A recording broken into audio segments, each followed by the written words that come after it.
वंदे मातरम। तो क्या है वंदे मातरम और हाल ही में यह चर्चा का विषय क्यों था? तो हाल ही में वंदे मातरम जो स्लोगन है उसके 150 वर्ष पूरे हुए हैं, जिसके उपलक्ष्य में हमारे संसद भवन में इस पे 8 दिसंबर 2025 को एक 10 घंटे की लंबी चर्चा हुई है, जिसमें सत्ता पक्ष ने कांग्रेस के कुछ ऐतिहासिक निर्णय को गलत बताया और फिर विपक्ष ने भी उस पर कटाक्ष साधा। तो अब हम लोग जानेंगे वंदे मातरम का इतिहास क्या रहा है। तो वंदे मातरम जो है वह आनंद मठ नामक एक प्रसिद्ध पुस्तक से लिया गया स्लोगन है, जिसकी रचना 1875 को बंकिम चंद्र चटर्जी ने की। और इसे सबसे पहले उन्होंने अपनी बंगाली पत्रिका बंग दर्शन में 7 नवंबर 1875 को शामिल किया। बाद में इसे 1882 में आनंद मठ में शामिल किया गया। इसे 1896 में जब कांग्रेस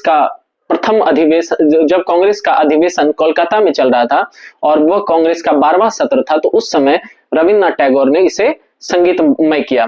और इस स्लोगन को जब रविन्द्रनाथ टैगोर के द्वारा संगीतबद्ध किया गया तो इस स्लोगन ने पूरे देश में राष्ट्रीयता की भावना को उत्पन्न किया। चूंकि उस समय राष्ट्रीय आंदोलन की शुरुआत हो गई थी। लॉर्ड कर्जन ने 1905 में बंगाल विभाजन की घोषणा की, जिसके कारण इस स्लोगन ने पूरे देश में राष्ट्रीयता की भावना को जन्म दिया। इस स्लोगन की ताकत यह थी कि यह सभी धर्म एवं समुदाय को एक साथ जोड़ता था, और जिसके कारण ब्रिटिश ने इसका काफी ज्यादा विरोध किया। उन्होंने इसे हिंदू मुस्लिम एकता को तोड़ने के लिए इसे धार्मिक कट्टरता का नाम दिया।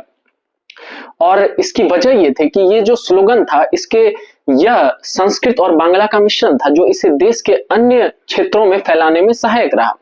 लेकिन इसके जो शुरुआती के 2 लाइन थे वह संस्कृत भाषा में लिखे गए थे, जिसमें भारत माता को दुर्गा से संबोधित किया गया था।